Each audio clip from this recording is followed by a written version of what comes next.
స్వాగతం. నా పేరు శేష్ కుమార్. వివరాల్లోకి వెళ్తే రాష్ట్రంలో వాలంటీర్ గురించి మాట్లాడాలట టీడీపీ జనసేన పార్టీకి లేదని శాప్ చైర్మన్ బైరెడ్డి సిద్ధార్థరెడ్డి అన్నారు. ఒంగోలులోని స్థానిక సుందరమ్మ రోడ్లో స్టార్ ఎంఆర్ఐ సెంటర్ను పొలిటికల్ కదన్నా అందుకోసం అన్న పొలిటికల్ పాదయాత్ర లోకేష్ పాదయాత్ర ఇక్కడే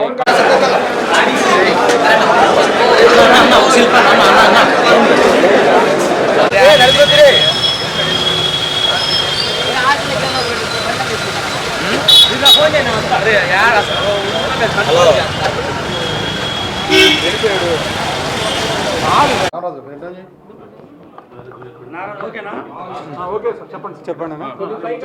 వాలంటీర్ల మీద పవన్ కళ్యాణ్ చేసిన వ్యాఖ్యలు మీరు ఎలా స్వీకరిస్తారు? ఇప్పుడు పవన్ కళ్యాణ్ గారు చేసే వ్యాఖ్యలను అంత సీరియస్గా తీసుకోవాల్సినటువంటి అవసరం లేదు. ఎందుకంటే కానీ రాజకీయ లబ్ధి కోసం ఇంకా ఎలక్షన్స్ దగ్గరకు వచ్చినాయి. ఎలక్షన్స్ దగ్గరకు వచ్చినా కూడా వాళ్ళ గురించి ఎవరు పట్టించుకునే పరిస్థితి లేదు. కాబట్టి ఏదన్నా ఒక కాంట్రవర్షియల్ కామెంట్ చేస్తే అట్లీస్ట్ ఒక 10 మంది అన్నా వాళ్ళని చూస్తారనే ఉద్దేశంతో ఈరోజు వాలంటీర్ వ్యవస్థ గురించి వాళ్ళు మాట్లాడుతున్నారు. ఏ రకంగా ఆర్థిక భారం అయిపోయింది, ఆ వాలంటీర్లకు 5,000 రూపాయలు ఇవ్వడం వల్ల రాష్ట్రం పైన ఆర్థిక భారం అయింది అని అంటున్నారు. సరే 5,000 రూపాయలు ఏమన్నా రాబోయే సైంటిస్టులను ఇంజనీర్లను కాకుండా ఆపుతున్నారు, అందుకనే వాలంటీర్ అనే పదవులు ఇచ్చినారని చెప్పి తప్పుడు ప్రచారాలు చేస్తున్నారు. అదే చంద్రబాబు నాయుడు 2,000 రూపాయలు నిరుద్యోగ భృతి ఇచ్చినప్పుడు, అది ఎన్నికల ముందర కేవలం 3 నెలలు మాత్రమే నిరుద్యోగ భృతి ఇచ్చినప్పుడు ఈ పవన్ కళ్యాణ్కు గుర్తుకు రాలేదా? ఆ నిరుద్యోగ భృతితోటి యువకుల జీవితాలు కానీ విద్యార్థుల జీవితాలు కానీ మారిపోతాయని అనుకున్నాడా? ఆ రోజు ప్రశ్నించని పవన్ కళ్యాణ్ ఈరోజు ఎందుకు ప్రశ్నిస్తున్నాడో ప్రతి ఒక్కరు కూడా ఆలోచించుకోవాల్సినటువంటి అవసరం ఉంది. వాలంటీర్ వ్యవస్థ, అసలు వాలంటీర్ అనే పదానికి అర్థం ఏంది? ఏమి ఆశించకుండా స్వచ్ఛందంగా వచ్చి సేవ చేసేవాడినే వాలంటీర్ అంటారు. అటువంటి వాలంటీర్కి ఈరోజు 5,000 రూపాయలు గౌరవ వేతనంగా అంటే ఒక హానరోరియంగా ఇచ్చి అతనితోటి గ్రామంలో ప్రతి 50 ఇళ్లలో ఒక వాలంటీర్ని అంటే ఆ 50 కుటుంబాలకు సంబంధించిన వ్యక్తినే ఈరోజు వాలంటీర్గా పెట్టినారు తప్ప బయటి వ్యక్తులను తీసుకొని వచ్చి వాలంటీర్గా పెట్టలే. కాబట్టి వాలంటీర్ని తప్పుపట్టడం అంటే గాన ఈ రాష్ట్రంలో ఎవడు సేవ చేయకూడదు అనేది ఆయన యొక్క ఉద్దేశం ఏమో నాకైతే తెలియదు. ఇంకా ముఖ్యమైన విషయం చెప్తున్నా, ఈరోజు వాలంటీర్ని ఏ రకంగా తీసుకున్నారు, డేటా చౌర్యం జరుగుతుందనే మాట మాట్లాడుతున్నారు కదా. తెలుగుదేశం పార్టీ అధికారంలో ఉన్నప్పుడు జన్మభూమి కమిటీలు అనేటివి పెట్టినారు. ఏ రకంగా నియమించినారా జన్మభూమి కమిటీలని?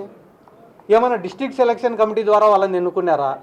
ఒక మనిషికి పెన్షన్ రావాలన్నా, రేషన్ కార్డు రావాలని చెప్పినా, ఏదైనా సంక్షేమ పథకం రావాలన్నా, ఒక ఎస్సీ కార్పొరేషన్ లోన్ రావాలన్నా, బీసీ కార్పొరేషన్ లోన్ రావాలన్నా జన్మభూమి కమిటీల కాళ్ళు పట్టుకోవాలన్నా? ప్రభుత్వం నియమించిన పదవులు అవి. కానీ ఆ రోజు ఏ ఒక్కడు కూడా ఎందుకు ఈ జన్మభూమి కమిటీల ద్వారానే మేము మా పనులు జరుగుతానని ఎవడు అడగలే. కానీ ఈరోజు స్వచ్ఛందంగా వచ్చి మన గ్రామంలో ఉండే మన పిల్లోళ్ళు వచ్చి 10 మందికి సాయం చేసే క్రమంలో ఈ వాలంటీర్లుగా ఏర్పడి పని చేస్తుంటే మాత్రం వాలంటీర్ల పైన బుడిద జల్లే కార్యక్రమమా? కాబట్టి రాష్ట్ర ప్రజలందరూ ఆలోచించుకుంటున్నారు. ఎవరు కూడా ఏమీ తిక్కోళ్ళు లేరు. ఏదో చెప్పినాడు, ఒక సామెత చెప్పినాడు పవన్ కళ్యాణ్, చాలా గొప్పగా చెప్పినాడు. 10 మామిడి పండ్లు ఉంటే గాన ఆ 10 మామిడి పండ్లలో ఒక మామిడి పండు కుళ్ళిపోతే ఆటోమేటిక్గా మిగతా 9 మామిడి పండ్లు కూడా కుళ్ళిపోతాయంట. అబ్బాయి ఎంత పెద్ద నీతి అంటే అది. నెక్స్ట్ దాన్నే పవన్ కళ్యాణ్ గారిని అడుగుతున్నా ఈ సందర్భంగా, సార్ మన రాష్ట్రంలో కుషించిపోయిన పార్టీ ఏదన్నా ఉందే అంటే అది తెలుగుదేశం పార్టీ. దాంతో పొత్తుకు ప్రయత్నం చేస్తున్నావే, మళ్ళీ నువ్వేమన్నా కుళ్ళిపోవడానికే లేకుంటే ఇంకా బాగా మాగడానికే? కాబట్టి ఏదో పెద్ద పెద్ద డైలాగులు అన్నా మీలాంటి మీడియా వాళ్ళు వచ్చి మైకు పెడితేనే రాష్ట్రంలో ఇంతమంది మహిళలు మిస్ అయ్యారు, దానికి ప్రధాన కారణం వాలంటీర్లను ఆరోపించారు. దానికి అదే చెప్తున్నా కదన్నా, పనికిమాలిన ఆరోపణలు ఎన్నైనా చేయొచ్చు. పవన్ కళ్యాణ్ అనే వ్యక్తిని ఎవడైనా పట్టించుకుంటున్నాడా? లేదు కదా. ఎవడైనా ఓటేసేదానికి సిద్ధంగా ఉన్నాడా? లేదు కదా. సినిమాలలోకి పోయి పొలిటికల్ డైలాగులు, పాలిటిక్స్కి వచ్చి సినిమా డైలాగులా. ఆడ సినిమాలు ఎత్తిపోయినాయి, ఇక్కడ పాలిటిక్స్ ఎత్తిపోయినాయి. ఇప్పుడు 151 మంది మీరు ఒకసారి రండి, నేను ఒక్క అభివృద్ధి మీరు చర్చకి సిద్ధం. లోకేష్ సవాలు ఫస్ట్ మంగళగిరి ఇవి చూడమని అభివృద్ధి ఏందనేది, మళ్ళీ తర్వాత మళ్ళీ మాట్లాడదాం. ఇప్పుడు పోతా దారిలోనే వస్తుంది మంగళగిరి పాదయాత్రలో.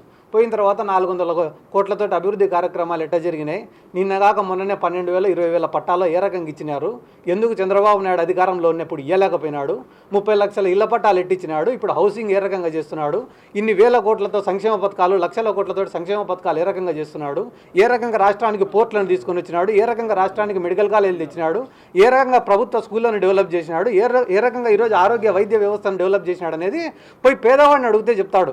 గాలి మాటలు మాట్లాడుకుంటా ఈ నియోజకవర్గంలో ఒకటి తిట్టాడు, రే రారా సవాల్ కానీ లోపల పక్క నియోజకవర్గానికి వింటాడు. ఇంకా మీరు కొట్టుకొని సావండి అని చెప్పి ఎమ్మెల్యేలకు చెప్పినాడు.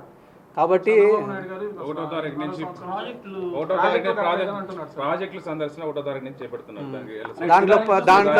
దాంట్లో ఫస్ట్ మా నియోజకవర్గమే పెట్టినాడు నందికొట్కూరు. కానీ రేపు ముచ్చుమారి లిఫ్ట్కు పోతున్నాడు. ముచ్చుమారి లిఫ్ట్ ఇరిగేషన్ సందర్శన అంట.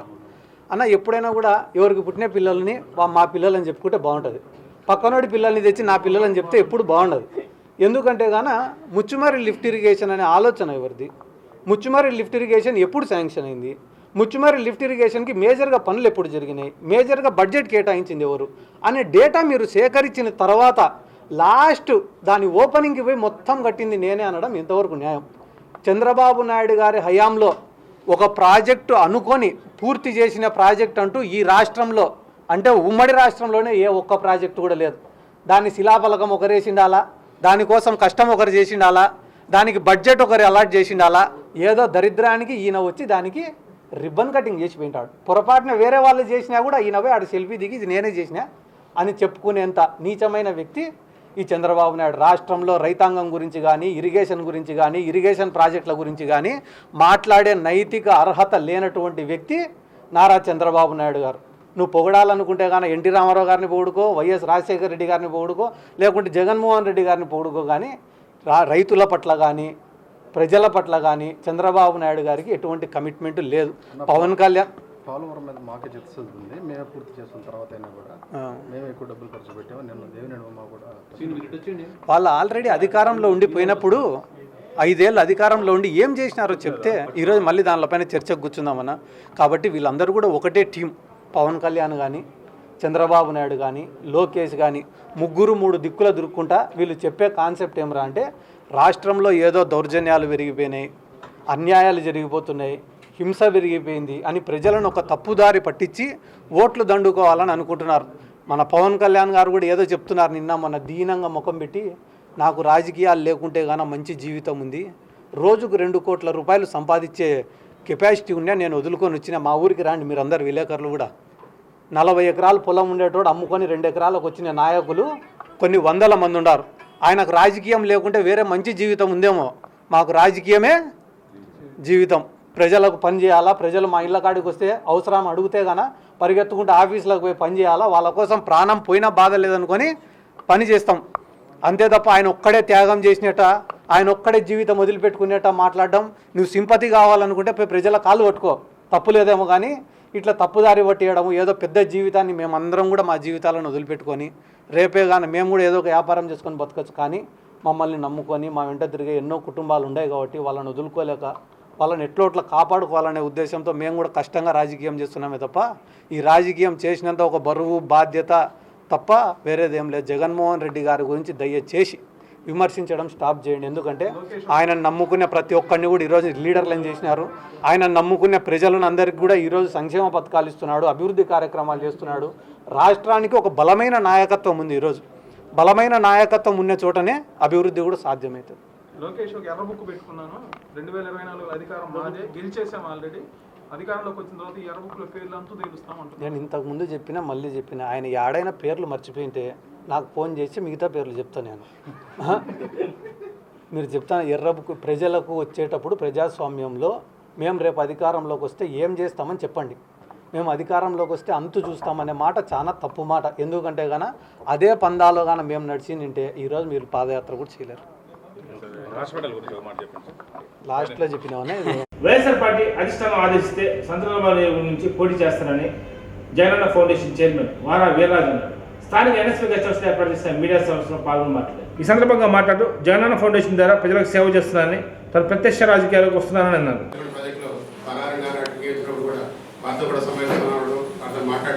ముఖ్య నాయకులందరితో కూడా పార్టీ గురించి బలోపేతం చేయడానికి నా కృషి ఎంతవరకు చేయాలో అంతవరకు చేయడానికి ముందుకు సాగుతున్నాను. 2022లో ఆగస్టులో నేను గౌరవులు మన ప్రీతమ నాయకులు 2022 ఆగస్టులో నేను జాయిన్ అవ్వడం జరిగింది. అప్పటి నుంచి కూడా పార్టీ కార్యకలాపాల్లో నేను పాల్గొంటూ ఉన్నాను. గడప కానీ ఏదైనా మన సమావేశాలకు కానీ పార్టీ కార్యక్రమాలు కానీ, అలాగే మనకి జిల్లా అధ్యక్షులు ఓకే, నా పేరు వారా వీర్రాజు అండి, రిటైర్డ్ చీఫ్ ఇంజనీర్. ఇక్కడ మా అమ్మమ్మ వాళ్ళది పెట్టికాయగొళ్ళ అమ్మమ్మ దగ్గర. మా అమ్మగారిని ఈస్ట్ గోదావరి పనులకి రావడం జరిగింది. నేను బీటెక్ సివిల్ ఇంజనీర్ చేస్తూ దాని తర్వాత స్టీల్ అథారిటీ ఆఫ్ ఇండియా బొక్కారోలో కానీ అలాగే మరి బెలాలో కానీ మరి జూనియర్ మేనేజర్గా చేయడం జరిగింది. దాని తర్వాత ఏపీఎస్సీ ద్వారా అసిస్టెంట్ ఎగ్జిక్యూటివ్ ఇంజనీర్గా మరి రిక్రూట్ అయ్యి మరి జేఈగా, డిఈగా, ఈఈగా, ఎస్సీగా, చీఫ్ ఇంజనీర్గా పదవులను పొందుతూ మరి ప్రభుత్వం మన ఆఫీస్ మనల్ని అలాగే ప్రజల మనల్ని పొందుతూ మరి నా యొక్క ఇరిగేషన్ డిపార్ట్మెంట్లో నేను బాగా మరి శాశ్వతలో నా యొక్క ప్రయత్నం చేసి ప్రజలకు రైతులకు నీరిచ్చే దాంట్లో నేను డ్యూటీ చేసి ఉన్నాను. అప్పటి నుంచే నాకు 2004 నుంచి కూడా ఈ యొక్క డాక్టర్ వైఎస్ రాజశేఖర రెడ్డి గారు ముఖ్యమంత్రిగా ఉన్నప్పుడు వారు చేసినటువంటి మరి ఆ యొక్క సంక్షేమ పథకాలు, అభివృద్ధి పథకాలు చూసి నాకు కూడా మరి ఈ విధంగా చేయాలనేది ఆశ కలిగేది. అయితే ప్రభుత్వంలో మరి పనిచేస్తూ అందరికీ న్యాయం చేయలేను కాబట్టి మరి ఈ యొక్క రాజకీయాల్లో వచ్చినట్లయితే మనం ప్రజలందరికీ కూడా అన్ని రంగాల్లో కూడా ఇప్పుడు ఉద్యోగం చేస్తే నీటి రంగంలోనే మనం చేయగలం. అదే మరి ప్రభుత్వంలో కనుక మనకి ఏదైనా పదవి ఉంటే ప్రజలకు చేయడానికి అవకాశం ఉంటే దాంతో నేను మరి 2022 ఆగస్టు నెలలో మన ప్రీతమ్మ నాయకులు ఈ ప్రకాశం జిల్లా ముందుగుట్ట మరి బాలినేని శ్రీనివాస్ రెడ్డి గారి ద్వారా వైఎస్ఆర్సీపీలో జాయిన్ అవ్వడం జరిగింది. అప్పటి నుంచి కూడా మరి ప్రజా కార్యక్రమాల్లో కానీ అలాగే చేయడానికి ఏదో ఒక పదవి ఉండాలనే దాంతో ప్రయత్నం చేసినప్పుడు నాకు ఒక ఆలోచన వచ్చింది. జగనన్న ఫౌండేషన్ అనే యొక్క ట్రస్ట్ స్థాపించి రిజిస్టర్ చేయించి అప్పటి నుంచి కూడా నా యొక్క సొంత వ్యయంతో మరి బడుగు బలహీన వర్గాలు కానీ మరి పిల్లలు కానీ ఎవరైతే ఉన్నారో వారి విషయాలు తెలిసినప్పుడు వారికి దగ్గరికి వెళ్ళడం, వాళ్ళ యొక్క అవసరాలు తెలుసుకోవడం, ఆ విధంగా సేవా కార్యక్రమాలు చేసుకుంటూ ఇది 2వ సంవత్సరంలో వచ్చామండి. అదేవిధంగా నేను రాజకీయాలు చేయాలని ఎందుకు అనుకుంటున్నానంటే నా జీవిత లక్ష్యం ప్రజలకు సేవ చేయాలని ఉద్దేశం. అది మరి 2024లో కనుక మరి అధిష్టానం అలాగే జిల్లా నాయకులు కనుక నాకు మరి ఎమ్మెల్యేగా సీట్ వస్తే తప్పకుండా నేను చేయడానికి సిద్ధంగా ఉన్నాను. నేను 24/7 అందుబాటులో ఉంటున్నాను. నేను ఇక్కడే నేను దాదాపుగా 15 ఏళ్ళ నుంచి 20 ఏళ్ళ నుంచి ఈ యొక్క జిల్లాలో పనిచేస్తూ జిల్లా యొక్క రైతులతోటి ప్రజలతోటి మమేకమైతూ అందరితో స్నేహపూర్వకమైనటువంటి సంబంధాలు నాకు కలిగి ఉన్నాను కనుక నేను చేయడానికి నేను మెంటల్గా ఫిజికల్గా నేను ఫిట్గా ఉన్నాను, నేను చేయగలను. కాబట్టి నాకు అవకాశం వస్తే తప్పకుండా ప్రభుత్వంలో పదవి తీసుకుని ప్రజలకు సేవ చేయాలనే ఉద్దేశంతో ముందుకు సాగాలని, ఆ విధంగా మరి అధిష్టానం ఆదేశాల మేరకు నేను ముందుకు సాగుతానని, అలాగే జిల్లాలో ఉన్నటువంటి మా బాలినేని శ్రీనివాస్ రెడ్డి గారి యొక్క కార్యక్రమాలన్నింటికీ మరి గడపడకూడదు కానీ అన్నింటికి కూడా మరి పాల్గొంటూ మరి పార్టీలో తిరుగుతూ ఉన్నాను. ఇంకా గట్టిగా కృషి చేయాలనే ఉద్దేశంతో ఈ యొక్క అందరి ఎదురుగా ఈ యొక్క మరి విషయాలు చెప్తూ మరి రాబోయే రోజుల్లో రాజకీయాల్లో ముందుండి కష్టపడి 24/7 ప్రజలకు అందుబాటులో ఉండి వారికి కావాల్సిన అన్ని అవసరాలు కూడా మాకు ప్రభుత్వం ద్వారా తీసుకొచ్చి చేయాలనేది నా ధ్యేయం, నా లక్ష్యం. ఈ లక్ష్యం నెరవేరాలని భగవంతుడు కోరుకుంటూ ఉత్తరప్రదేశ్ కనుక నాకు వచ్చినట్లయితే 2024లో పోటీ చేయడానికి నేను సిద్ధంగా ఉన్నాను. అది మరి అధిష్టానం ఆదేశాల మేరకు జరుగుతుందని ఆశిస్తున్నాను. నేను చీఫ్ ఇంజనీర్గా రిటైర్. మీకు రాజకీయాల్లో ఇంప్రెషన్ స్ఫూర్తి ఇంప్రెషన్ అదే మన డాక్టర్ వై రాజశేఖర రెడ్డి గారి దగ్గర నుంచి నాకు స్ఫూర్తి వచ్చిందండి. అంటే ఆయన చెప్పినటువంటి ఆరోగ్యశ్రీ పథకాలు కానీ మేము జలయజ్ఞంలో ఉన్న ఈ పథకాలు 1 కాదు 2 కాదు ఏకంగా 57 ప్రాజెక్టులు ఒకేసారి చేయడం అనేది మామూలు గుండెకాయకి అయితే చేయలేదు ఆయన. కాబట్టి మరి సెంటర్ నుంచి కానీ ఇక్కడ స్టేట్ నుంచి కానీ నిధులు సమకూర్చి 87 ప్రాజెక్టులు చేయడం అనేది మామూలు విషయం కాదండి.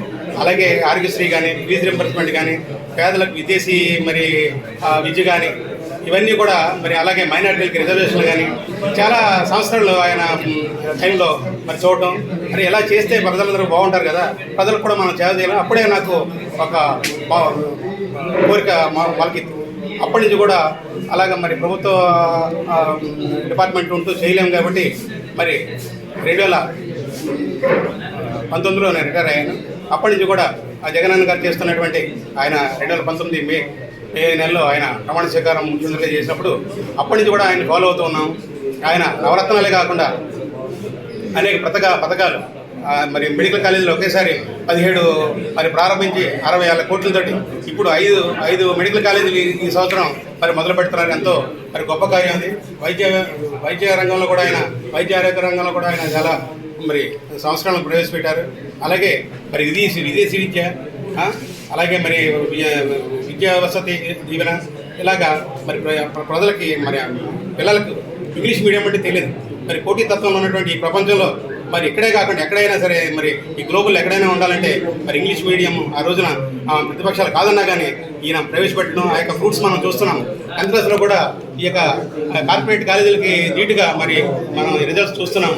కాబట్టి ఈ యొక్క రాబోయే రోజుల్లో మరి ఈ యొక్క మానవ ఈ యొక్క శక్తిని మరి పెంపొందించడంలో మరి స్కూళ్ళు మరి అలాగే నాడు నేడు ద్వారా స్కూల్ ఎటువంటి ఫెసిలిటీస్ ఉండే కాదు, అన్ని ఫెసిలిటీతో కూడా నాడు నేడు స్కూల్ తోటి మరి రెన్యువేట్ చేయడం, అలాగే ఈ రోజున మరి గడప గడప ద్వారా ప్రజలకు సంక్షేమ పథకాలు అందుతున్నాయా లేదా, అందకపోతే ఎట్లా అనే దానికి ఏమైనా మిగిలిపోయి ఉంటే ఈ మధ్యన మరి జగనన్న సురక్ష ద్వారా మరి ప్రతి ఇంటికి వెళ్ళడం, వస్తే సరే రాకపోతే ఎందుకు రాలేదు, ఏ విధంగా వాళ్ళు అర్హతలు ఉన్నారు, అర్హతలు ఎందుకు రాలేదు, ఏ సర్టిఫికేట్ రాలేదు, అక్కడే స్పాట్లో మరి నాయకులు కార్యకర్తలు మరి వెళ్ళి సురక్షత ద్వారా మరి ప్రతి ఇల్లు కూడా మరి ఈ యొక్క ఫలాలు అందాలనే ఉద్దేశంతో జగనన్న సురక్షిత ఇప్పుడు ప్రస్తుతం ఆ యొక్క కార్యక్రమం జరుగుతుంది. దాన్ని కూడా నేను అటెండ్ అవుతున్నాను. మన ప్రీతమ నాయకులు బాలినేని గారి ద్వారా మరి ఈ యొక్క ఒంగోలులో గడపడ కూడా ప్రతిరోజు కూడా ఆయన కార్యక్రమాల్లో పాల్పంచుకుంటూ ఆయన చేస్తున్నట్టు ఏంటి అంటే ఆయన ఏం చేస్తారంటే చూస్తారు, అక్కడ ఎవరికన్నా రాలేదు, ఏది మన పెన్షన్ రాలేదు, ఎందుకు రాలేదు,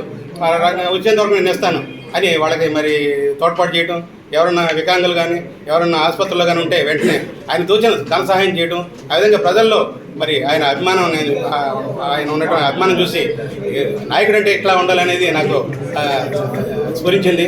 ఆ విధంగా అలాంటి నాయకులందరూ చూసిన తర్వాత మనకి ప్లస్ రాష్ట్ర నాయకులు కూడా తెలియపరిచాను. వారి అభ్యర్థన మేరకు వారి యొక్క ఆదేశాల మేరకు నడుచుకోవాలి.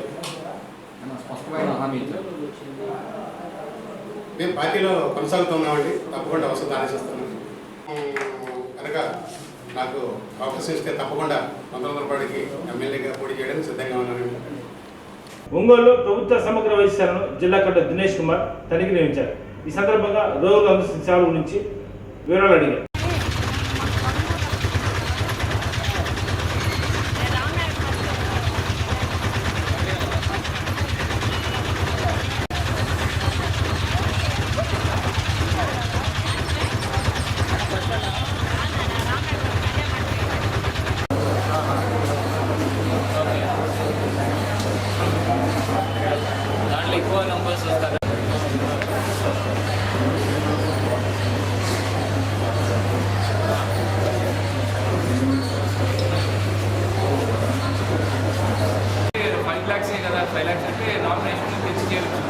మామూలుగా ఎవరు చేస్తారు ఇక్కడ సర్జికల్ ఐటమ్స్ మీరే కొంటారా ఇక్కడ డిస్ట్రిక్ట్ వరకు కొంటారా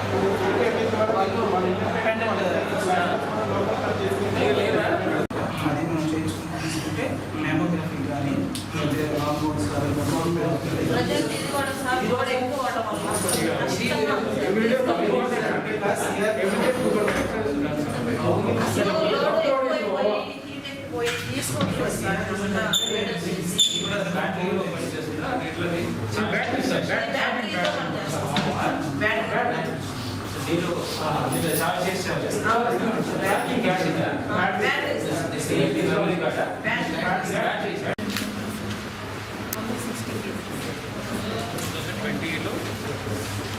స్టాటస్ అప్లోడ్ అంటిల్ డేట్ 2020 ఉన్నది ఇప్పుడు అప్లోడ్ చేస్తారా?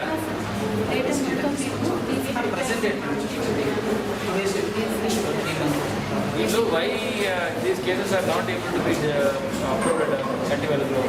It seems there is some misunderstanding about some entry of the Aadhaar because Aadhaar is not available now. It seems it could not be uploaded now. Marking sir, I am prepared to run sir. ఎవరు prepared కాకపోతే you slit open and switch చేసి పంపించేస్తారు. కొన్ని connect చేసిన 4% what we are doing is be done by other details. So ఇప్పుడు మనం ఎంత number చేస్తామో అట్లీస్ట్ డబుల్ చేయాల్సిన పరిస్థితి ఉంది. అండర్స్టాండ్? సో వాట్ ఎవర్ మనం ఏ డిపార్ట్మెంట్ వారిగా కృష్ణ కూడా ఉందా? కృష్ణ ఆల్ రైట్ అని చెప్పేస్తా 27 చేస్తున్నా. ఆరోగ్యశ్రీ ఆటోమేటిక్లీ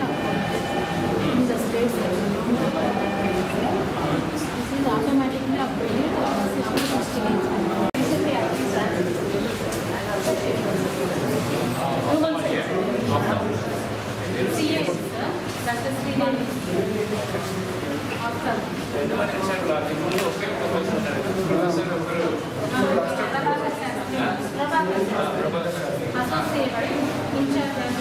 ప్రొఫెసర్ అయితే మీ దగ్గర ఒక ప్రొఫెసర్ ఇవాళ రిమ్స్ హాస్పిటల్ జీజీహెచ్ ఒంగోలుకి రావడం జరిగింది. ఈరోజు ఇక్కడ జరుగుతున్న ఓపీలు అండ్ ఐపీ ఎలా జరుగుతుంది, ప్రజలకి సౌకర్యంగా ఉంటుందా లేదా, వెదర్ మన దగ్గర ఉన్న డాక్టర్స్ ఆ కెపాసిటీ మనం పూర్తిగా వాడుకుంటున్నామా లేదా, అండ్ ఎస్పెషల్లీ డయాగ్నోస్టిక్ ఇన్స్ట్రుమెంట్స్కి టర్న్ అరౌండ్ టైం ఏంటి, అదని పని చేస్తుందా లేదా, ఈ గ్యాప్ ఏముంటుంది కోసం ఇవాళ అడగడం జరిగింది. కొన్ని పేషెంట్స్ దగ్గర కూడా ఫీడ్బ్యాక్ తీసుకోవడం జరిగింది, ఇక్కడ ఎలా పనిచేస్తున్నారు, ఎట్లా రెస్పాన్సెస్ ఉంటుంది అని. సెకండ్, ఓవరాల్గా ఇక్కడ ఉంటున్న మెయింటెనెన్స్ ఆఫ్ ఈ ట్రాఫిక్ కానీ పార్కింగ్ కానీ ఇదన్నీ కూడా చాలా అన్ఆర్గనైజ్డ్ వేలో ఉంటుంది. ఇక్కడ ఉంటున్న అజైల్ అని ఒక ఏజెన్సీ ఇక్కడ సెక్యూరిటీ ఏజెన్సీగా ఉన్నారు. వాళ్ళు ఉన్న ఎవరికి కూడా ఒక మంచి ట్రైనింగ్ కానీ ఒక ఫిట్ క్యాండిడేట్స్ పెట్టలేదు. So we are writing to the agency to take back all the fellows and మనకి కావాల్సిన ట్రైన్డ్ సెక్యూరిటీ పర్సన్స్ పెట్టమంటున్నాము. ఇక్కడ ఎవరు వస్తున్నారు వెళ్తున్నారు, అండ్ ఇక్కడ ఈవెన్ పేషెంట్స్ మధ్యలో కొన్ని మొబైల్ ఫోన్స్ అట్లాంటి కూడా దొంగలు వాళ్ళు ఐపీలో ఇన్పేషెంట్ వాళ్ళ జరుగుతుందని కూడా కొంతమంది కంప్లైంట్ చేయడం జరుగుతుంది. సో సెక్యూరిటీ అండ్ సేఫ్టీ విధానంలో we want to totally revamp ఇక్కడ చేయడంలో అన్ని చేయమని చెప్తున్నాం. We are taking help of police also. దీనికి ప్రత్యేకంగా ఒక వారం ఒక డ్రిల్ చేసేసి ఈ పార్కింగ్ ఇష్యూస్ కానీ ఆ సెక్యూరిటీ అండ్ సేఫ్టీ ఇష్యూస్ కూడా చేయమని చెప్తున్నాము. కొన్ని శానిటేషన్లో ఈ డ్రైనేజ్ సమస్య కూడా ఉంటుంది. సో దానికి మున్సిపాలిటీ సహాయం తీసుకొని ఒక ఎస్టిమేట్ చేసుకొని అది ఎలా చేయాలని చేస్తున్నాము. ఏపీ ఎంఎస్డిసి గారు కూడా రావడం జరిగింది. పెయిడ్ రూమ్స్ ఒక 100 రూమ్స్ ఉంటున్నప్పుడు ఒక 10 రూమ్స్ మాత్రమే ప్రజలకి అందుబాటులో ఉంటుంది. సో అది కూడా మ్యాక్సిమం చిన్న చిన్న రిపేర్ వలన అది చేయకుండా ఉన్నదని కూడా త్వరగా కంప్లీట్ చేసి ఒక 10 డేస్లో కంప్లీట్ చేసి ఎక్కువ వాళ్ళకున్న స్పెషల్ రూమ్స్ ఇచ్చేస్తే at least people who can afford 500 rupees 200 rupees pay చేసుకొని ఒక ఇండివిజువల్ రూమ్స్లో ఉండి వాళ్ళు సౌకర్యంగా ఉండడానికి వీలు ఉంటుంది. దూరంగా వచ్చిన వాళ్ళు ఉండడానికి లేకుండా, వార్డులో స్పేస్ లేకుండా, కిందగా పడుకున్న పరిస్థితి లేకుండా ఇట్లాంటి రూమ్స్ వాళ్ళు వాడుకోవడానికి వీలుంటుంది. సో జీజీహెచ్కి చాలా విషయాలు చేయవలసి ఉంటుంది. ఇక్కడ జీజీహెచ్ సూపరింటెండెంట్ అండ్ సిఎస్ఆర్ఎం ఈ విషయాలన్నీ కూడా దృష్టి పెట్టేసి దానికి ఏం చేయాలని ఒక ప్రణాళిక తీసుకురావాలి. చూసి చూడకుండా ఉంటే సమస్యలు ఎప్పుడు పరిష్కారం అవ్వదు. సో అది డాక్యుమెంట్ చేసేసి దానికి ఏం చర్యలు తీసుకోవాలని పైన తీసుకువెళ్తే అది ఎస్కలేట్ చేసి డిఎంఈ కానీ ఆర్ స్పెషల్ సిఎస్ గారికి కానీ ఈ విషయాలన్నీ తీసుకువెళ్ళి మనకి దీనికి కావాల్సిన సదుపాయాలను చేసుకోవచ్చు. అంటే గవర్నమెంట్ నుంచి ముఖ్యమంత్రి గారు ఆదేశం కొరక ఉంటున్న స్పెషలిస్ట్ పోస్టు ఆల్ వ్యాకెన్సీస్ అన్నీ కూడా వార్ ఫుటింగ్ లెవెల్లో డిఎంఈ కానీ ఆర్ డిస్ట్రిక్ట్ లెవెల్లో కానీ సెలక్షన్ కమిటీస్ కానీ ఫుల్అప్ చేయడం జరుగుతుంది. సో సెలెక్ట్ చేసిన తర్వాత వాళ్ళకి పూర్తిగా వాళ్ళకి ఉన్న కెపాసిటీకి కావాల్సిన పేషెంట్స్ ఇక్కడ ఉన్నారు. బట్ మన చేసిన ప్రొసీజర్స్కి దానికి గ్యాప్ ఉంటుంది. సో అది ఫిల్అప్ చేయడానికి కావాల్సిన చిన్న చిన్న మెడికల్ ఎక్విప్మెంట్స్, చిన్న చిన్న మెడికల్ ఇన్ఫ్రాస్ట్రక్చర్స్ అదన్నీ కూడా చేయడానికి ఇప్పుడు ఒక స్పెషల్ కమిటీ ఏర్పాటు చేశాము. ఈ గ్యాప్ అనాలిసిస్ చేసేసి అది రివ్యూ చేసుకొని హెచ్డిఎస్ కమిటీ ద్వారా ఖచ్చితంగా ప్రభుత్వ దృష్టికి తీసుకువెళ్తాము. హెచ్డిఎస్ ఫండ్స్లో కానీ ఆరోగ్యశ్రీ ఫండ్స్లో ఏమేమి కొనుక్కోవచ్చు అది ఇమీడియట్గా విత్ ఇన్ వీక్ దానికి డెసిషన్ తీసుకుంటాము. ఎక్కడెక్కడ డిఎంఈ లెవెల్లో గవర్నమెంట్ లెవెల్లో డెసిషన్ తీసుకోవాల్సి ఉంటుందో ఖచ్చితంగా ప్రణాళిక పంపించేసి అది ఫాలో చేసి అది కూడా ఖచ్చితంగా చేయవచ్చు. ప్రకాశం అట్లా ఒక వెనకబడిన ప్రాంతంలో ఒక టీచింగ్ హాస్పిటల్ టెర్షరీ ఫెసిలిటీస్ ఉన్నప్పుడు అది పూర్తిగా సద్వినియోగం చేయకపోతే పేదవాళ్ళు అందరూ కూడా ప్రైవేట్ హాస్పిటల్స్కి వెళ్ళి అనవసరంగా వాళ్ళకి ఖర్చు పెట్టేసి ఈ పేదరికం ఇంకా బలంగా అవుతుంది కంటే వాళ్ళకి సహాయం అందదు. సో ముఖ్యమంత్రి గారు ఆలోచన ప్రకారం అందరికీ పేదవాళ్ళకి అందరికీ కూడా ఒక ఉన్నతమైన వైద్యము ఉచితంగా ఇవ్వాలి అని ఒక మంచి విషయాలు చేయాలంటే ఈ రీవ్యాంపింగ్ కానీ ఈ రీస్ట్రక్చరింగ్ అన్నీ కూడా చాలా అవశ్యము. ఇక్కడ ఉన్న professors, associate professors, assistant professors and ఎస్ఆర్స్ including the management team, ఇక్కడ ఉన్న సిఎస్ఆర్ఎంఓ కానీ ఆర్ జీజీ సూపరింటెండెంట్ అందరూ కూడా ఇది వాళ్ళు ఆలోచనలో పెట్టుకొని పనిచేస్తే మాత్రము మనం అనుకున్న విధానంగా ముఖ్యమంత్రి గారు ఆలోచన విధానంగా ఈ టెర్షరీ ఇన్స్టిట్యూషన్స్ పూర్తిగా పనిచేస్తుంది చెప్పి ఇవాళ ఇన్స్పెక్షన్ చేయడం జరిగింది. దానికి ఉన్న రివ్యూ కూడా ఎవ్రీ వీక్ పెడతాము. ఇది అన్నీ కూడా స్ట్రీమ్లైన్ అవడానికి. అండ్ ఇన్స్పెక్షన్స్ కూడా ఎవ్రీ 15 days కానీ ఎవ్రీ వీక్. ఒంగోలులోని స్థానిక సుందరమ్మ రోడ్లో స్టార్ ఎంఆర్ఐ సెంటర్ను ఒంగోలు ఎమ్మెల్యే మాజీ మంత్రి బాలినేని శ్రీనివాస్ చేతులకు ప్రారంభించారు. ఈ కార్యక్రమంలో స్టార్ ఎంఆర్ఐ నిర్వాహకులు doctor Krishna Saith Reddy, ZP chairman Buchchipalli Venkayamma, mayor గంగారు సియాత, SAAP chairman Byreddy Siddhartha Reddy, Chirala MLA కన్నా మల్లం, మాజీ ఎమ్మెల్యే బుచ్చిపల్లి శివప్రసాద్ రెడ్డి, ఐఎంఏ అధ్యక్షులు డాక్టర్ జాలాది మణిబాబు తదితరులు బాగున్నారు.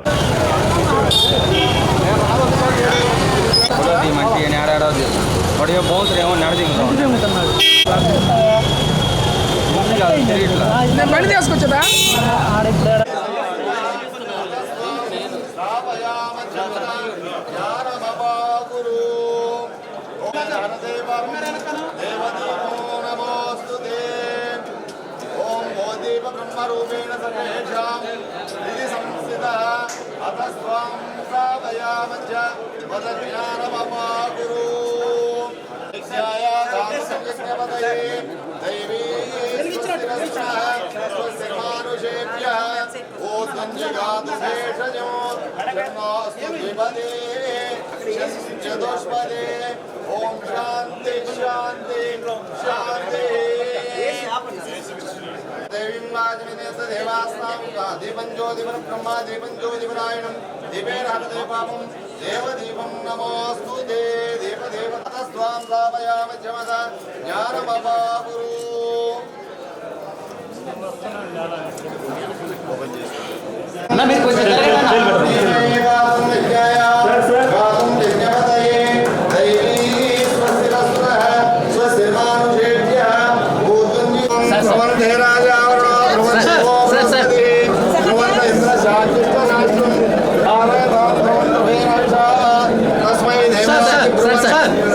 బ్రహ్మణస్పతి అయం ముహూర్త సుముహూర్తోస్తు ముహూర్తకాలే సూర్యాదీనాం నవానం గ్రహాణాం అత్యంత అనుకూల శుభఫలావాప్తిరస్తు శుభమస్తు.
స్టార్ ఎంఆర్ఐ ఈరోజు ఇక్కడ ప్రారంభించడం జరిగింది.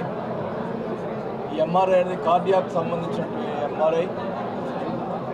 ఒంగోలు అనేది లేటెస్ట్ ఎక్విప్మెంట్ తోటి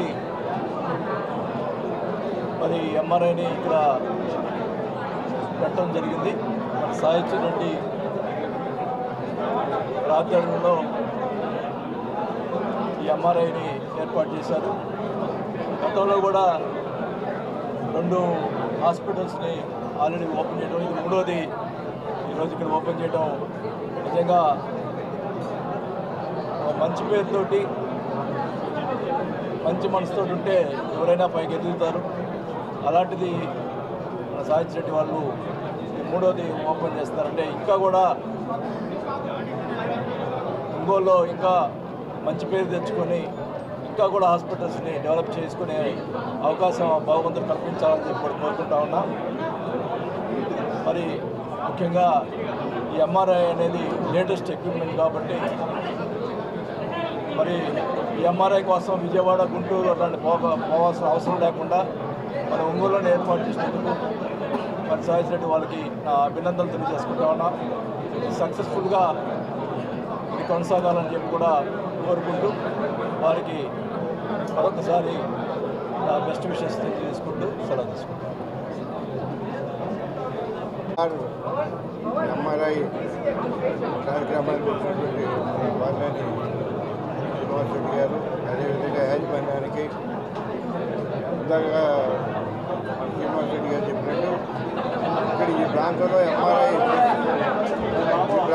ఎంఆర్ఐ ఫెసిలిటీ లేనందువల్ల ఇతర ప్రాంతాలకి వెళ్లాల్సిన పరిస్థితి, అధికంగా ఖర్చు కావడం కానివ్వండి, టైం కానివ్వండి చాలా కూడా వేస్ట్ అయ్యే పరిస్థితి ఉంది. కాబట్టి ఇమ్మీడియట్గా అటెండ్ కావడానికి మన డబ్బు నిర్ణయం చేసుకునేదానికి మార్పుటింగ్లు చేయడానికి అవకాశం ఉంది. కాబట్టి ఇప్పుడు ఆల్రెడీ వాళ్ళ మేనేజ్మెంట్లో 2 ఓపెన్ చేసి ఉన్నాయి.